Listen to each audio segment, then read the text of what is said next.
Hello Automators, welcome to our monthly unboxing and showcase of the best smart home tech out there today. Let's check out some of the incredible tech available to you and make sure you're ready for the Christmas season.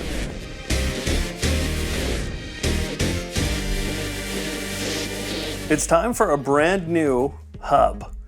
Yeah, that's right, it's the Didgeridoo hub from Ikea. Now this is the one that is supposed to be a Matter bridge, a Matter controller. This is the whole upgrade to their smart home app, so it can work in the old app and the new app. Now here's the funny thing.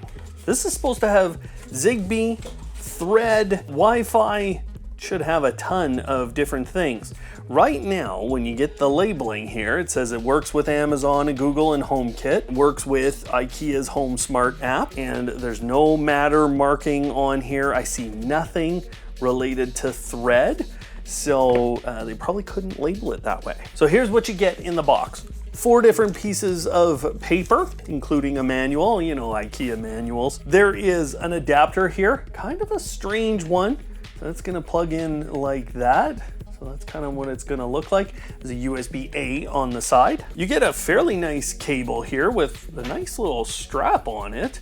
It goes from USB-C to USB-A. You get an Ethernet cable, again, feels luxurious in my hands, and you get the hub itself. Now the hub has a little like tab on here, you know, it's got Ikea branding on it. It's got its Ethernet port, and there's the USB-C where you're plugging in to power. There is a HomeKit code on the back here, and there's a QR code for setup, plus this little action button right here. So is this working? Am I getting action yet? There's also a chance to hang this up. So this could actually sit on the wall with the right little screw in there, and there is a reset button. Let me get this plugged in and let's do a setup right here, right now, with a motion sensor and a smart bulb from Ikea. These are existing ones in my home too, so let's see. I have my hub plugged in. I had to get an extra long Ethernet cable, which I bought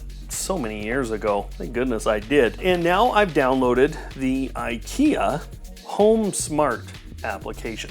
And it says, hey, welcome to this new app. Oh, my smart products. Oh, this hub is at the heart of my smart home. I'm ready to get started. They're asking, now this is a very nice statement from Ikea. Hey, we want to use some cookies. We want to look at the app data.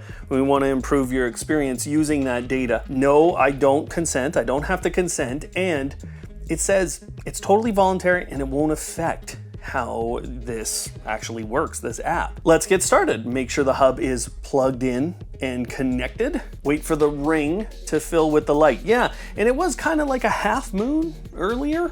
Now it's a full moon with a hole in it, which is a conspiracy theory.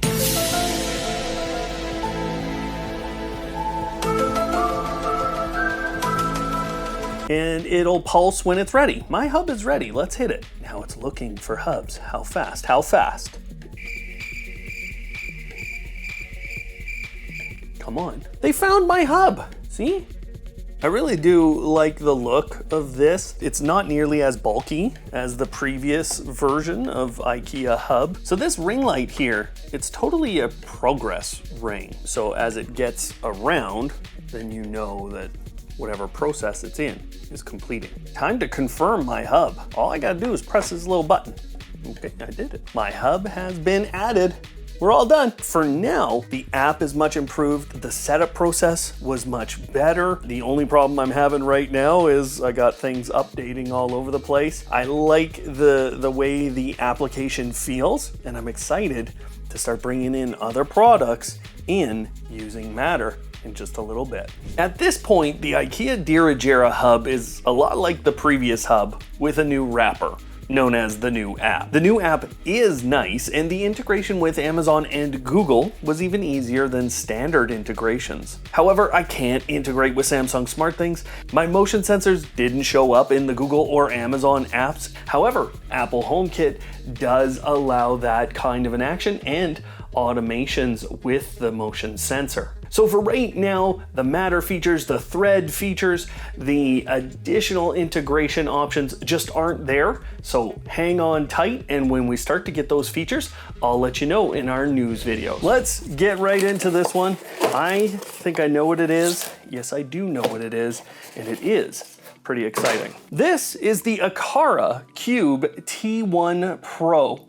Now, the difference with this one is pretty exciting if you're someone who uses anything from Amazon. This is going to require a Zigbee hub from Aqara, but after that, this is going to be able to connect to Amazon's voice assistant and start routines. Now, there's not a lot in the box. I got this thing, which helps you to open the cube. I got a little manual, well, actually, big manual, and I got the cube itself. Now, if you're not familiar with Aqara's cube from before, basically it allows you to kind of flip over in order to control different devices in different ways.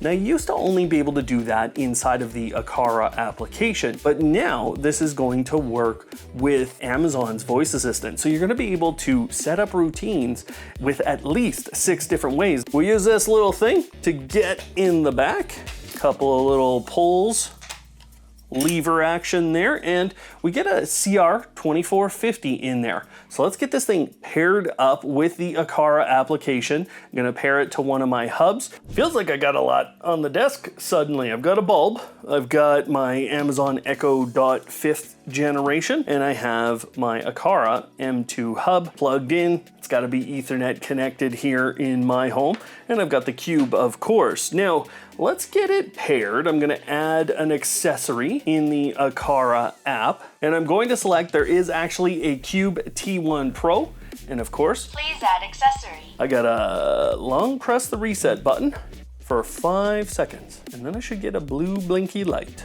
Yes, I've got blue blinky lights. It's paired, it's in, I'm done. Very simple. I've got to name it, I've got to place it where I want to place it, and now it named it the Rubik's Cube sensor. So I took a quick look into what we can do.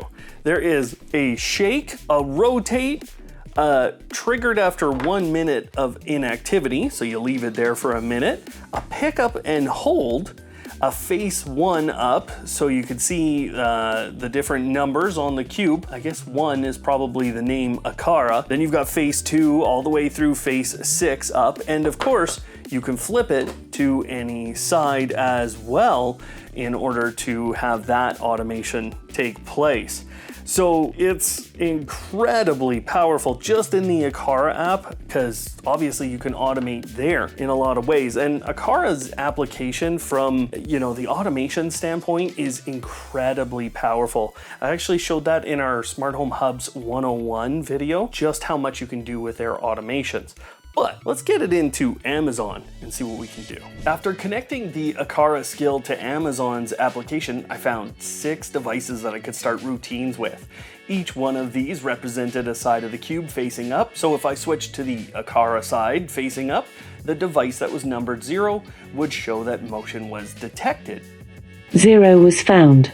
So this acts like a button with 6 different options on it, and because of the numbers on each side of the cube, it's fairly easy to remember what it is you have it programmed for. For those of you using Apple HomeKit, the Cube T1 Pro will absolutely work with that. Right now I can't bring it in, but I believe that's all related to Matter. Once it's in there, you'll get 6 different wireless switches that can start routines, much the same way that you can start Amazon's routines. Inside of the Aqara application, the routines start incredibly fast when you use the cube to trigger there. In scene mode, you're gonna get 11 different automation starters, and in action mode, which is similar to the older cube, you get 6. So as of now, the T1 Pro is an incredibly powerful automation product that is well thought out, because it actually helps you to remember what it is you've programmed it for. I bought me something that's pretty special. Well, I think it's special. It's the Fire TV Remote Pro. Now, probably a lot of you have already seen a few videos about this. I saw Stu did one. I saw a couple other creators have already done videos with this. But the idea here, or the biggest part to me, is that the Remote Pro, number one, it's a bigger remote, it's got a few extra buttons, but the biggest thing is that you can execute Amazon routines with this bad boy. In the box, what do you get? Well, couple of manuals, couple of batteries, couple of AAA batteries, and the remote. Now, if I'm being honest, this remote, it feels a lot different. Look at the differences here. So, well, it might be the same depth, but it doesn't feel like it because it seems like it's a bit wider. This is actually shorter, and it feels a little bit less deep in terms of its dimensions versus the one I just got with the new Fire TV Cube. So this is a longer remote. This is kind of returning back to the same length as the other ones. The other big thing that I noticed here is the buttons light up. Now, how did I get those buttons to light up? I don't even know. Maybe there's a light sensor. There's some kind of light sensor on this that is turning on these buttons when I press it. So I think if it's dark enough, yeah, and it's the light up is happening on all of these buttons. So this is gonna be a much better remote. It's enough that now I get why I bought it. And then, of course, the biggest thing that you're getting with this are those two routine buttons. Let me show you what they can do. This remote is $35 US. So to justify that extra spend, Amazon had to do a few things very well. I think they did enough for most of us, as the Find My Remote feature is excellent, as long as you don't take it very far away from your Fire TV Cube or stick. The buttons glowing actually work really well because they only glow when you pick up the remote or you move it. Then it glows for as long as it needs to, and then it turns off the lights to save power. And finally, the shortcut buttons can do anything that Amazon's routines can do. That means they are incredibly powerful, and I just wish I had a few more. In order to use them this way, you have to create a routine that you would otherwise start with your voice with Amazon's voice assistant. Once you have created that routine, then you head to your Fire TV with the remote and you start that routine using the remote and your voice. Then you hold the routine button 1 or 2 for 5 seconds and up will pop the menu that shows you all the different things you can pick from. Now you can pick from many standard actions, so they can be buttons that help you navigate around your Fire TV. Or if you want that voice command that starts your routine, it'll show up at the top of the list of choices for that button. Then you pick that command, and from that point forward, when you press that button, the routine will run. Otherwise, the pairing process was as easy as it should be, and the way the remote works in general is just as good as any other. So this is an easy recommendation to make if you want to do that extra bit of control and you just want to be able to find your remote easier in the dark. Now I think if I'm reading my tea leaves right, I'm about to read you a story. Here I am. This is Paul Hibbert, Troll Slayer. Now, you always gotta look on the front of any cover and you gotta evaluate the book before you buy it. Now, this guy is, he's got a sock on his hand, which definitely made me buy it. Dedicated to Steve for firing me from my last job. May your arse rot off and your balls shrink to the size of those little shriveled peas that you find when you move your fridge. Frick. And also to my long-suffering wife. She's all right, I suppose. Now, I'm just gonna randomly go, because really what's going on in this book is Paul's giving some of his responses to some of the people. You know what, to be honest, I think I'm just not a polarizing figure like Paul is at some level, and I don't get that many trolls, and when I do, I don't handle them as well. I gotta find one without a lot of swearing. There's actually a bit of a format in this book, like he's going through kind of different segments here of how to handle the trolls in his comments. Now here's one. Too goofy, could not finish, lasted 3 minutes. Which is it? You couldn't finish or you lasted 3 minutes? Either way, I feel sorry for your missus. A story by Paul Hibbert. There must be like 200 pages to this thing. Anyways, go buy Paul's book. This little book of rage is a love letter to the average internet tough guy and provides handy hints on how to vex even the dumbest of idiots. It's a great focus for a great book. I'd like to never lose my Fire TV remote again. In order to do that, I had to buy this little accessory, and I think it's well worth the dollars I paid for it. No, it's not worth the dollars I paid for it. That is it. This is the whole thing. I mean, that is maybe worth 20 cents. Now let's get a remote. Oh, would you look at that? Totally magnetic, totally works. Actually, I still like it, but I should have got it for 20 cents. All right, don't tell my kid you saw this, all right? That's the deal we're making here today. You want me to open this or not? You know, one of the pure joys of Christmas is that you get to play with the toys before your kid if you open it up and set it up for them. Also, seeing your kid open up Christmas things is good. Now, I'm not gonna tell you what this is. We get this thing. We get a big old power adapter. That's actually a very large power adapter with a USB-C connector. We get a manual and we get the big boy. Pretty excited for this one personally. Now I have a fairly substantial Steam library for playing video games. And the last time I bought something from Valve themselves, I wasn't too happy with the quality of the product that I got. It didn't work very well. It was the TV player. Basically, you could use their big screen service to play on your TV. So they have this little tag on the zippers, and I like it because it says Valve on it, and I don't want to ruin it, but I feel like I have to cut it. Who cares? We're trying to get to the Steam Deck. All right.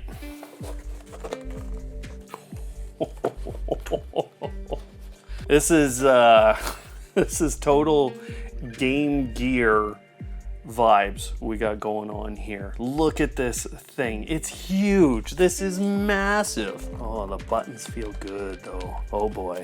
Yeah, I'm not sure my kid's getting this on Christmas Day with a bunch of battery power left, because I'm probably gonna play the heck out of this. Now, this is something you're definitely not gonna be playing, you know, holding this thing up. There's enough like just weight here. And I think that for myself, this is feeling a lot higher quality than I was expecting. I might get a screen protector there on that, but you know, I'm not feeling like this is something that's gonna break down.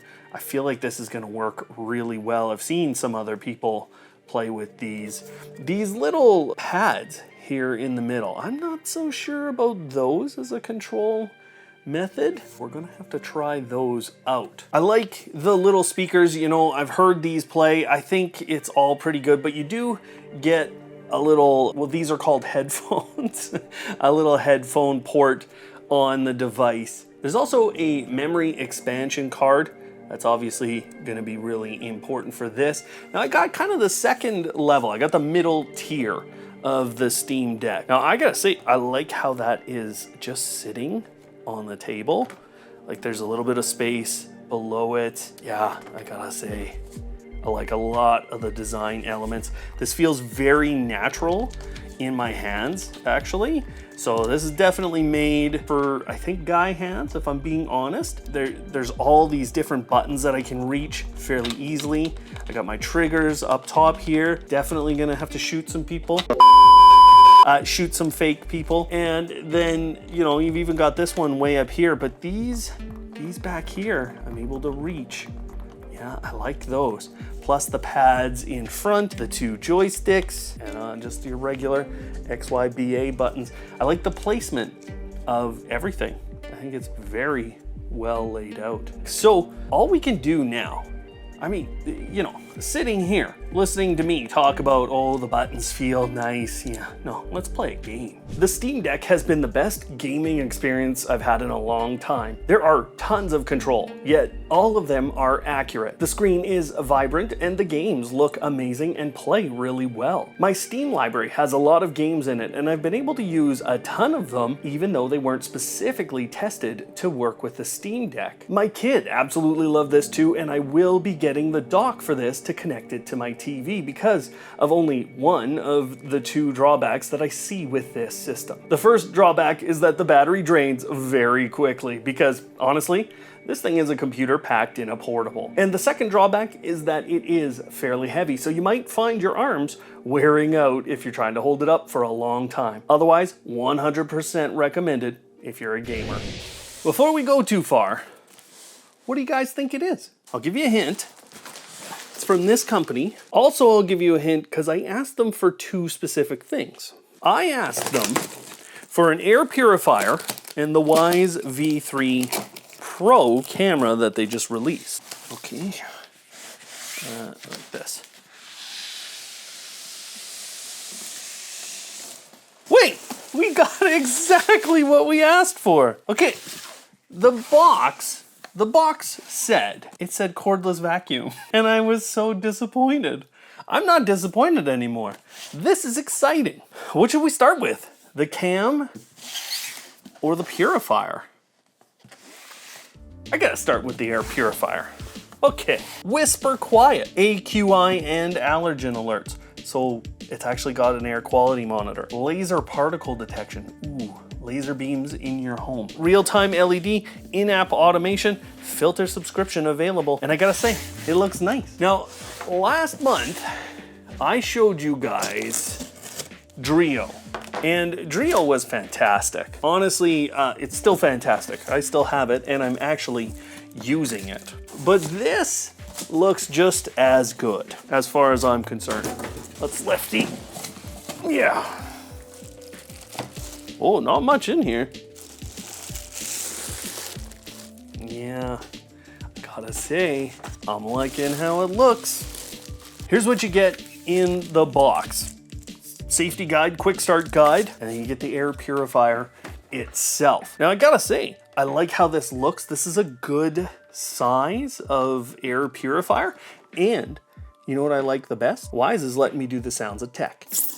Now I do like that there is a handle on the back of this. That I think is very important. The screen is looking very nice on the front of this, and in the back, laser particle sensor. The mesh parts here on the front and the back, you know, there's a little give here. And I once had a car like this that had a little give in the back, and I was able to snap that. Now, I'm putting the weight of it in my hand, so it's not gonna just instantly break. Now look at the bottom of this thing. So the cord is attached, but look, it's orange. Now on the top of this, it looks like there's just a few buttons, but actually there's an on and an off, an auto mode, a fan speed, and sleep. But in between, you have filter reset, Wi-Fi, and child lock functions in those little slots or lines. I saw this, it was a short on YouTube the other day, and somebody had a filter in their home. It was a Xiaomi version, and they had it for years. They never took the filter off the bag, or the bag off the filter. That's the bag off the filter. Now this is looking very similar to other filters. It's got this mesh screen that's a little bit looser. I mean, lots of this feels like Drio last month. Very similar design, true HEPA filter, and it's designed by CoClean. I don't know CoClean, do you? Got a nice lock on it, which is gonna make it hard for any children to do any bad things. So let's get her powered up. I'm gonna go into the Wyze application here. I'm gonna add a device. This shouldn't take very long if I know Wyze. Connect it to Wi-Fi. Press auto and fan speed at the same time. Oh, I see. So to press the middle buttons, you're pressing two buttons. I see the Wi-Fi flashing. Added air purifier, finishing setup. Your new air purifier is all set. Now let's see the features. Okay, now, when I go into the interface here on the Wyze app, I actually get an air quality readout. Now, that's probably gonna take a few minutes to get accurate, but I have the same controls.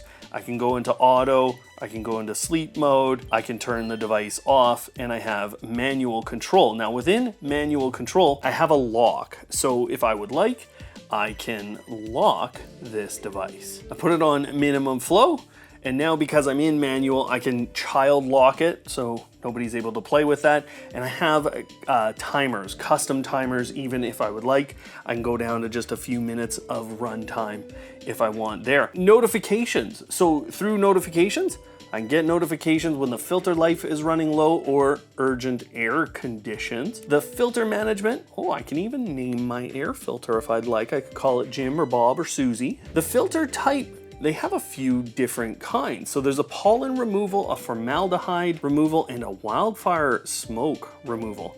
Kind of a sad state of affairs when you need that. I can reset the filter and the LED display. I don't know what's going on with the LED display. I bet you there's something else holding it out, but I tried to turn that off. There's a location feature, so it'll turn on automatically when you arrive home if you want, and you can edit the range. And then there are rules for this device, so you can set up little automations to turn it on when other things are turning on or when other things are happening from Wyze devices in your home. But for the most part, with the air quality monitor being on this device, leave it in auto, let it go. The Wyze Air Purifier has been an excellent addition to my home, and you don't need a lot of controls with an air purifier. This one works on auto, it looks really nice, and it does have a sleep mode to turn off all the relatively bright LED display lights. But I do wish that the setting for LED displays worked. It's not letting me turn off the display and then leave the device in auto or manual control, which I would like. I can get the Google Assistant and Amazon's Miss A to change between auto, sleep, and fan speed modes, which is very nice. For some reason, Amazon doesn't see the air purifier as an actual air purifier though, which isn't a big deal, but does cause you to have to search the app in all devices. And the air quality graphs were something I was really excited about, but I'm not getting any graphs, and I'm also not getting any outdoor pollutant data from the app. So I'm not sure why that's broken, but when that shows up, it looks very nice in Wyze's marketing material. And when you have one of the best budget smart home cameras on the market, and you go and you up the price on it, you're gonna have to deal with some people not liking the new offering. So this is the Wyze Cam. It's the Pro version though. I get a little eye-backed Wyze Cam V3 Pro. I get a quick start guide. I get some mounting hardware for the device if I want to mount it using some screws. And I get a sticker and a metallic plate as well if I want to mount it that way. I get a USB, and this is a micro USB to USB-A cable here, and they do give you the power brick that's needed for this. This one's 0.35 amps, and of course, you get the camera. Now, it does have a bit of a different look versus the Wyze Cam V3 itself. The speaker on the back looks very similar to me, but this is coming with an embedded spotlight. Now, that's something that you have to add on. So if you're gonna add on with a Wyze Cam V3 already, maybe you just wanna get this one. Obviously, the big improvement here is 2K footage. And from what I've seen, a lot of people are saying, oh, it doesn't look that much better. But here we are, we've got two microphones on the front, we've got that spotlight, got the same mechanism here for mounting and orienting this in a bunch of different ways. Feels a little stiffer than the original V3. But I think no matter what, you know, a lot of people are probably looking at the footage on the same screen, and their screen is probably this big, right? You're not gonna notice much of a difference on a screen like this unless you got eagle eyes. And if you got eagle eyes, you're probably not putting a Wyze Cam up. I really like the different look of this. I like the darker color on the front. I really like the edge look around this. Like they did a little bit of detailing around the side. It's an all black front and I think it looks very sharp. To me, the design feels like they've grown up quite a bit as a company. Okay, let's add it in the app. Wyze Cam V3 Pro, you do have to pick that. It should be flashing red. Why? It is flashing red. Pull the base away. No, you pull the base away. Oh, because I gotta push the setup button. Yes, there is a setup button on the bottom. Ready to connect. Yeah, it is ready to connect. Yeah, that's my code. Okay, I gotta scan. QR code scanned. Please wait. That's pretty fast. I just unlocked a 2-week trial of Cam Plus. One of the big benefits of this, I think, it's gonna respond quicker to people and other kinds of detection because this is intended to be able to do the detection and the decision making on device. So they call it Edge or AI Edge. A lot of companies will call it that. The other thing is if you put an SD card in this one, I think you're gonna be able to stay away from any sort of subscription. I just got a 2-week trial of Cam Plus, but I don't think you're gonna need that with this one as much as some of the other ones. But the big test for me with this one is whether or not it does better on detection than its predecessor. So the camera's updated, it's ready to go, and I can play with all the features. There is a couple of things on the interface now that are quite different. Like when I go to the camera in my driveway, this is just a V3. It's got what I would call the regular interface. But when I go into this Cam Plus, or Cam, what is this thing called? Cam V3 Pro, I got a lot more going on. It's always dangerous to try the siren, but let's see how it goes. Okay, it's not that loud.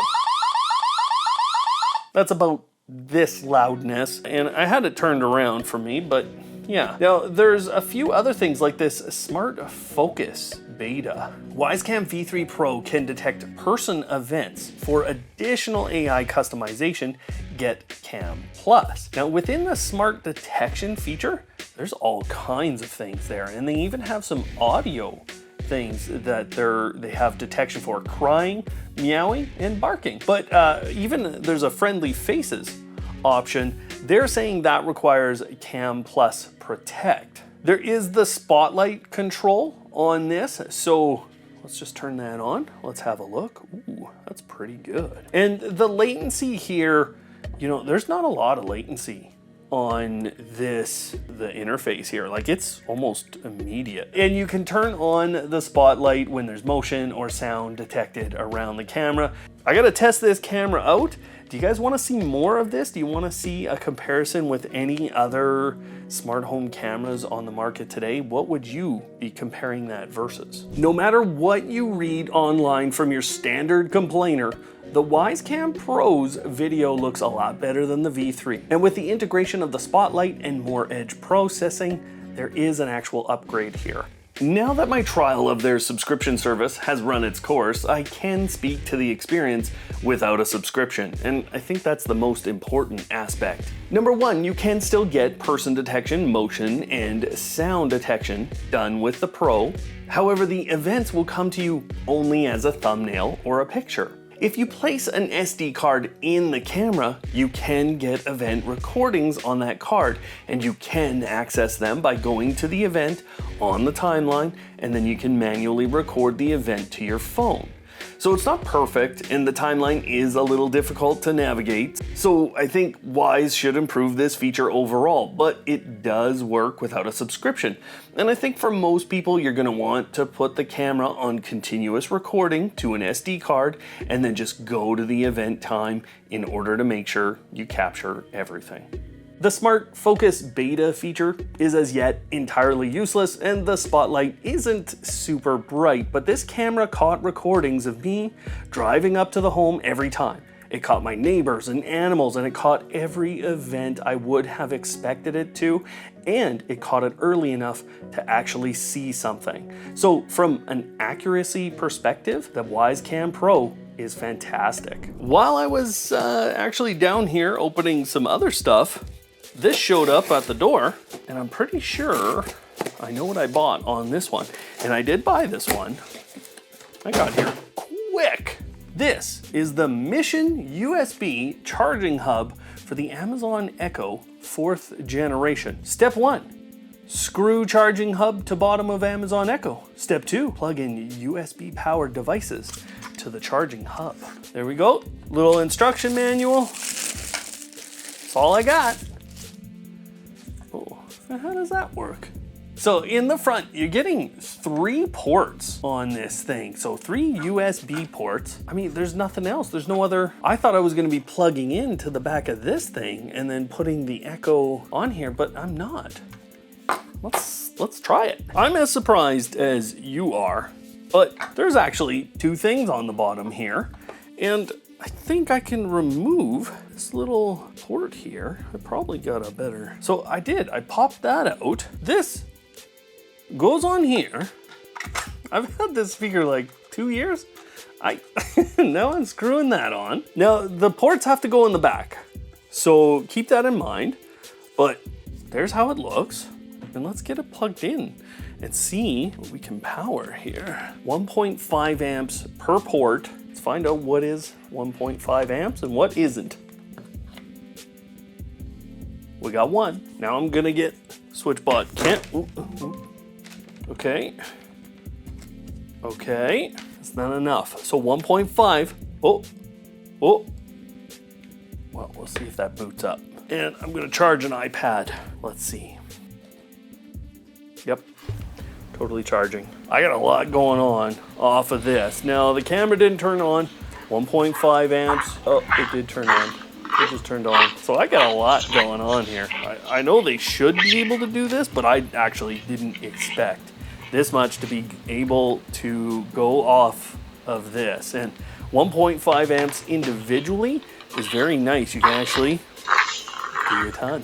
So I gotta say, I think I like this one quite a bit, and my only concern of the whole thing is I'm gonna lose that. For sure, I'm gonna lose that. This is a big old box of stuff from Aeotec, because I thought it was about time we showed some of that. Now here's the Aeotec multi-purpose sensor. That's a Zigbee sensor. Here's the Aeotec water leak sensor. Again, Zigbee. An Aeotec Zigbee button. You know, I haven't had one of these for a while, and actually I think my dad's gonna be pretty excited about that because he was looking for one.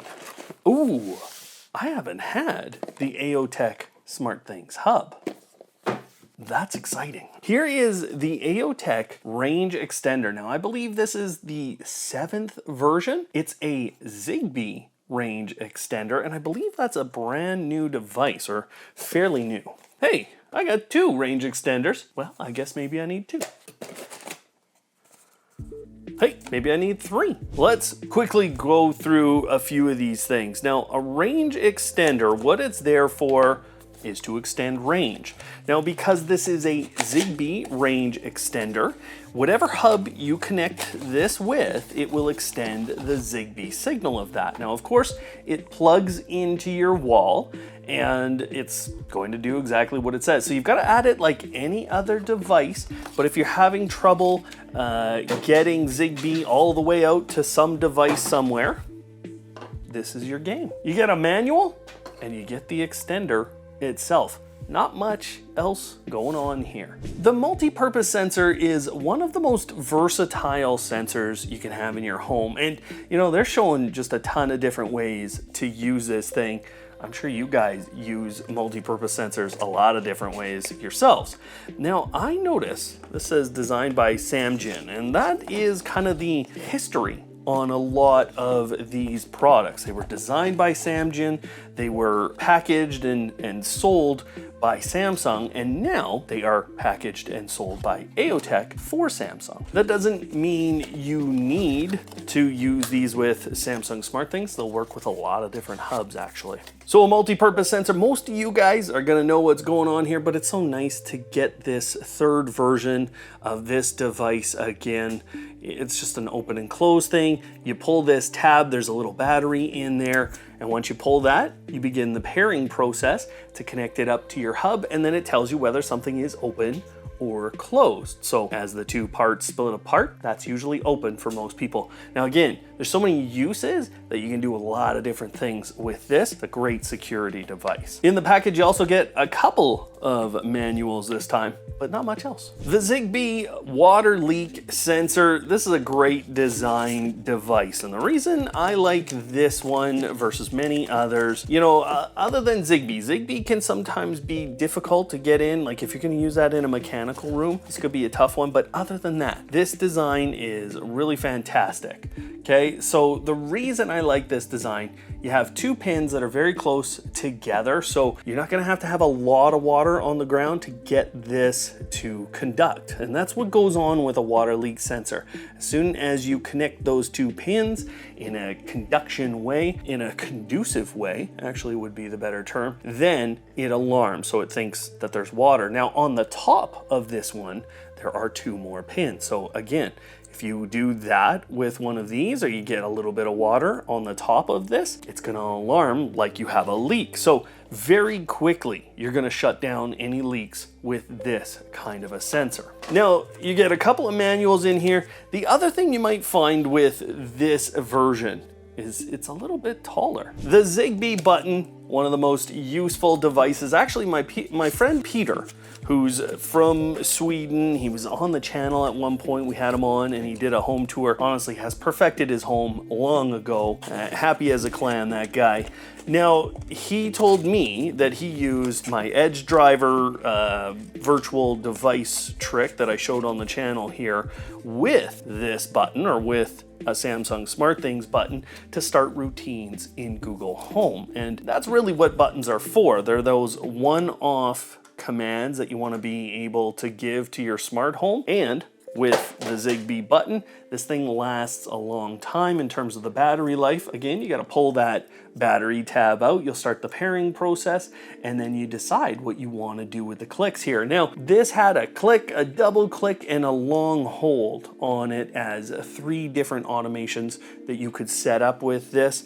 And these days with the Edge drivers, it could be more complicated, it could be less complicated. I guess I'll find that out. You get some extra stickers in the box. You get a couple of manuals again, and otherwise you get a button. This is the big boy, and the Aeotec Smart Home Hub is exactly the same hardware as any V3 Samsung SmartThings hub. They are the same physically, and they will be the same from that matter point of view and how they work, the Edge drivers, everything is the same here. Now, why I'm a little bit excited to get this into my home is because I see Samsung moving towards a smart home with multiple hubs. And what they are trying to do there is to give you extra processing power. And so, you know, I think a distributed method is actually going to come into play. So at this point, I would have 2 smart home hubs. Now, again, this design is exactly the same. You've got the Ethernet port, and I'll tell you, when you set these up, if you set up the Wi-Fi component, it fails over to Wi-Fi if your Ethernet switch goes down or it gets unplugged or something like that. There's also this USB port, which I think might come into play very soon with Samsung SmartThings, especially for some of the older hubs. I think we're gonna have some of those other USB sticks that maybe work with Thread, because actually the USB stick that Samsung sells directly will allow Thread. Now, this has a Thread radio on it, so you're already ready to go here with Zigbee, Z-Wave, Thread, Bluetooth, Wi-Fi, and Ethernet connectivity. Now, of course, the biggest thing, the thing I'm the most excited about, oh, that wasn't that loud, but it sure does look nice. So, you know, guys, I gotta clarify stuff when I say something off the cuff like, oh, I'm kind of excited for how Samsung's doing a distributed hub model. I don't think they're ready. I don't think they're coming straight to that and it's gonna change how your home works tomorrow. But I do think it's coming to the platform, and I think that's how you're going to get a lot more devices and a lot more processing power for routines and things into hubs like this, because they can only handle so many. I think the limit is 200. So in the box, what you're getting is a couple of manuals. You're getting an Ethernet cable. Actually, a really nice looking Ethernet cable there. A power adapter. Now, I actually had to replace this power adapter in my V3 hub. I have a different one, so I'll be interested to see if that one's gonna work for me, and the hub itself. So there you have it. that's the lineup from Aeotec. These are a little pricier than we used to remember, or probably remembered a few years ago with the ones that were coming direct from Samsung, but they're the same devices and they're still some of the best sensors and products to put in your smart home, especially if you're using SmartThings. You guys want to see how strong I am? I'm super strong. Ready? Yeah, well, that wasn't as strong as I wanted to be. It was actually a really terrible showing of strength. I can feel this is a multi-package sort of deal. Ooh, there was something extra in there. So I've got 3 products from Meross. 2 of them are complete lighting things, and then this has a little light on it as well. Let's start with the Smart Wi-Fi Essential Oil Diffuser. This is model 150, MOD 150. Now, I had one of these. I purchased one, and it's worked really well in my home. We've got an adapter in the box. It's specially made for this device. And I can tell, you know, this has had a bit of an upgrade from the one that I purchased in terms of its physical design. This is a much smaller physical design or physical footprint. I instantly like that, actually, because the other one I found a little overwhelming in my space. Now, you get a big old manual, like this is nice and big. Okay, and then we've got the 7 things you need to know about HomeKit, because yes, it does connect to Apple HomeKit. Inside of the device itself, now this is, you know, it looks wooden. It's plastic. There's a little insert here, and then inside here they give you a cup.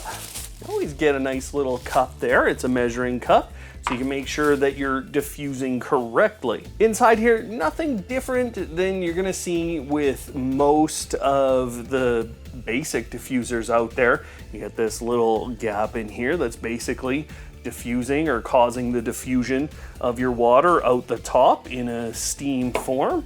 Now I can see the little light strip. So right around the base here, there's a little light strip. You can control that in terms of the button right here. There's a light button right here, and there's a mist button. So you can turn those on independently on this. And then of course, in the app with Google, with Amazon, Apple, and Samsung, you've got lots of control options. And that's one of the reasons I do like Meross. Now, one of the things that I thought was pretty smart in the design, when you take this adapter, you plug it in here, it's still gonna basically sit flush. So it's, I mean, my table's moving, the Meross device isn't. There's a little bit of play in this, but not in that cable. Keeping the buttons behind and then just letting that show and do its thing.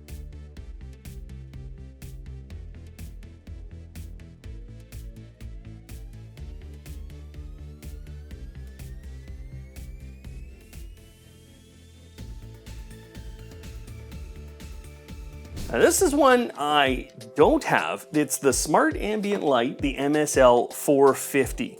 Now it's a little bit larger of a light or a little bit larger of a lamp, but that's kind of what I'm after. These make really nice bedside table lamps, especially for kids. They stay cool, so you're not gonna run into problems in terms of maybe your kid burning themselves with these kinds of lamps. Now when I opened that up, I ended up with an adapter that does not look very Canadian or North American. USB to USB-C, so we've got a USB-C connected lamp here. Now this lamp actually, it's a lot smaller than I thought. That is a pretty nice footprint, and look at that, basically lines up. Now we do have some control on the top, plus here's your power in the back here.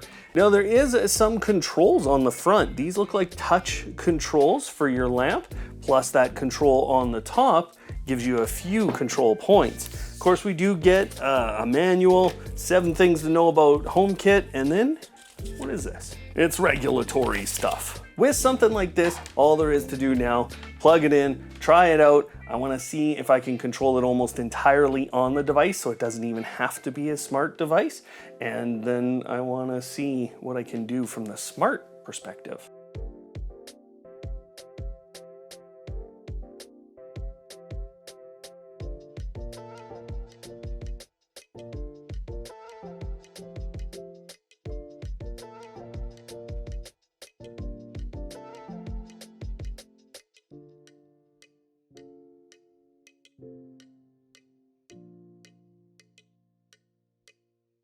Now, this is the one I'm the most excited for from this box. Now, this is a smart table or desk lamp for an office, and it is quite good. I've seen this one, I've tried it out. It has quite the color temperature range. Its dimensions are really good and you can kind of fold it down. Plus it has some basic features to it that just make sure that it's not sitting left on. You know, a lot of people, we leave our office, we come back to it later and then we see our light on. So there's all those kinds of smart features and just some really basic features with this one that help that. And I think we're all looking to save a little money, so we don't want things, oh, I'm super strong. Now, of course, Meross is compatible with all those different systems, and that means that you're gonna get a lot of options for control.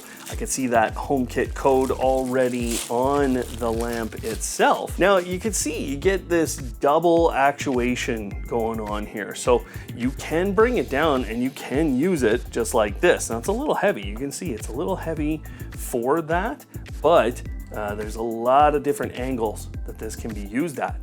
And I've actually used that a few times.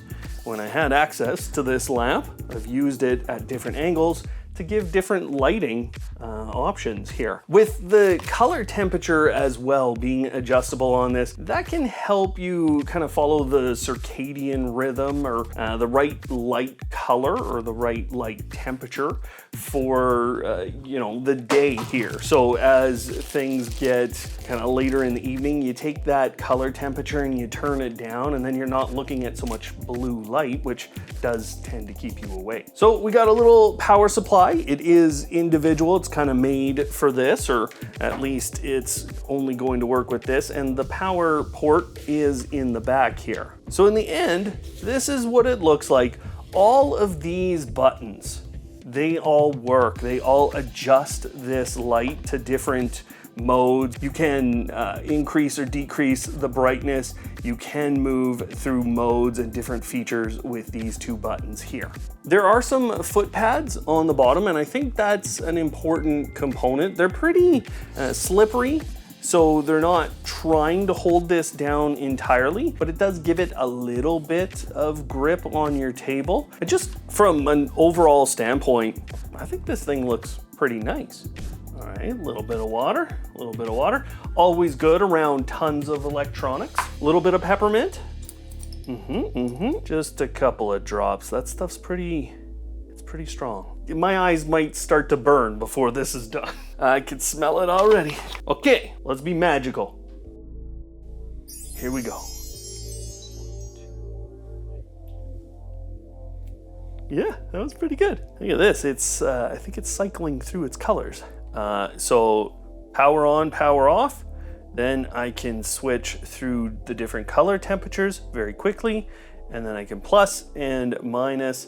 This one, other than the smart features, you can see already it's a great desk lamp. This one, I'm gonna push the, let's see, the light button first. You can control this light. You can actually make it static if you'd like. You can brighten and dim it a little bit, but let's turn on the mist so my eyes can water from the peppermint. Yeah, here we go. Oh. Too much. So it's very soft. It's kind of nondescript. It's not big like the last one. So I do like this model a little better. I like this smaller design here. Now on this one sitting over here, I can hold on the top here on this power button, and you will see it move through the different brightness. And I can, it seems like, hit and go through the different color temperatures. Now, I just skipped over to a mode here, and it seems like every time you're hitting this button, you're kind of moving through different things. All three of them have to be set up in the Meross app. Oh, this is why we bring a knife to a gunfight. I have no idea what we're getting here. Oh, well that's nice. Look, we got something from Flic. I think I'm allowed to tell you guys there's a release date for Flic Twist. Let me just put it on screen. Dear Brian, Black Friday is almost here. One of the exclusive boxes that have been shipped to 10 creators around the world. Limited edition Yeah, let's find out what limited edition. This looks like, I don't know, are those tattoos I can put on my skin? Glow in the dark sticker sheets. Yes. Okay, we'll test those out in a minute. Ooh. Sealed envelope. I'd like to thank my fans. No, wait. I'm the guy reading the seal. I didn't win any award. Oh, these are the sticker.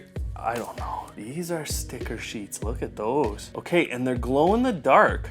I like that. That's a good idea, actually. I don't care if they're $5. I don't care what the price is.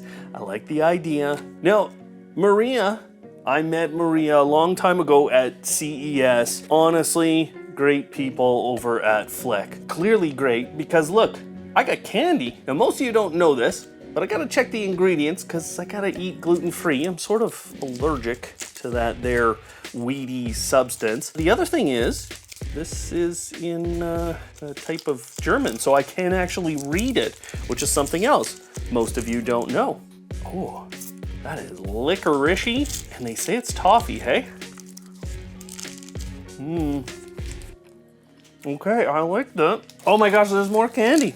Now, I think these are some limited edition black buttons. Now, the Flic buttons, if you guys haven't had any Flic buttons in your home, yes, people come and they go, oh, but they're so expensive. Yeah, but they're actually really useful. And, you know, Flic is moving forward with their plans with Matter. So I got 3 buttons here, and that means they're gonna be able to control just about everything in your home here very soon. Plus the Flic twist, if you haven't seen that, honestly, that's one of the most exciting upcoming devices. Has been for a while, there's been some delays, but I can't wait. Now, if you've never seen a Flic button working, let me show you just a few things I've done with Flic buttons in my own home. I think I know what this is, and I think it's actually exciting, even though it's not even a new product.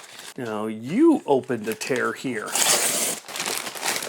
Yep, now I had an Eero, actually, I think it was 6 Plus that I had, but I gave it away to my dad. So I can't test the new Eero built-in features with my new Echo Dot 5th generation. So I bought me just a plain old Eero 6, nothing fancy. This is basically the cheapest one. And what I want to find out is, can I cover a home as complicated as mine with this simple little Eero 6 and one Echo Dot 5th generation? I bet you I can. The only problem is going to be Eero's limits of 75 devices. Ooh.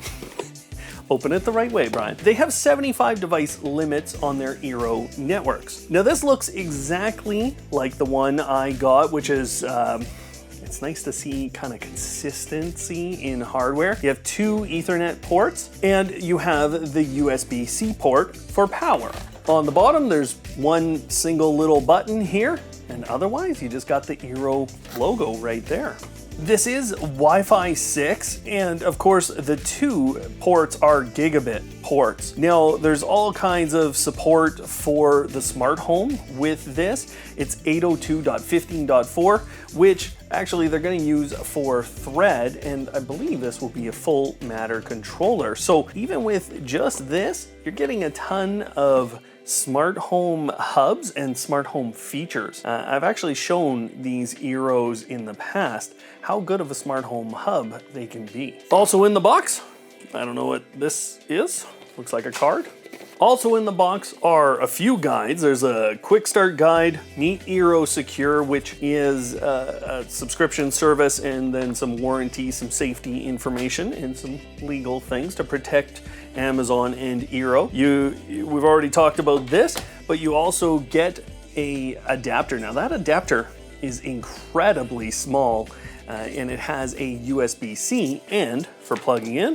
Plus you get a fairly short Ethernet cable. One of the nice things about the ports on the back of these Eeros is that they can both be LAN, so go out into your home, or they can both be WAN, so go out to the internet basically. So that's really nice. This one's obviously gonna go to my modem in my home, and then I'm gonna have another Ethernet cable that's gonna go out to the rest of my home. So that's it. I'm ready to go.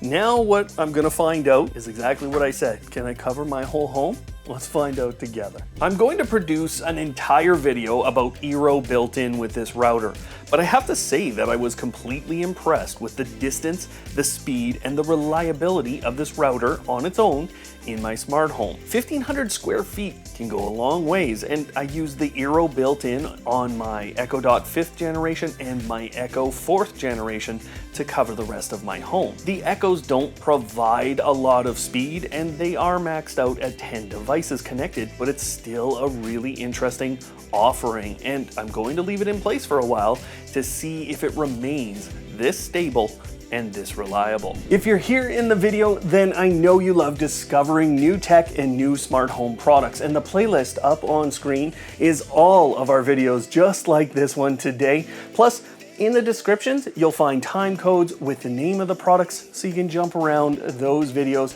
and find what it is you're shopping for. Otherwise, thanks for watching today, and of course, don't hate, automate.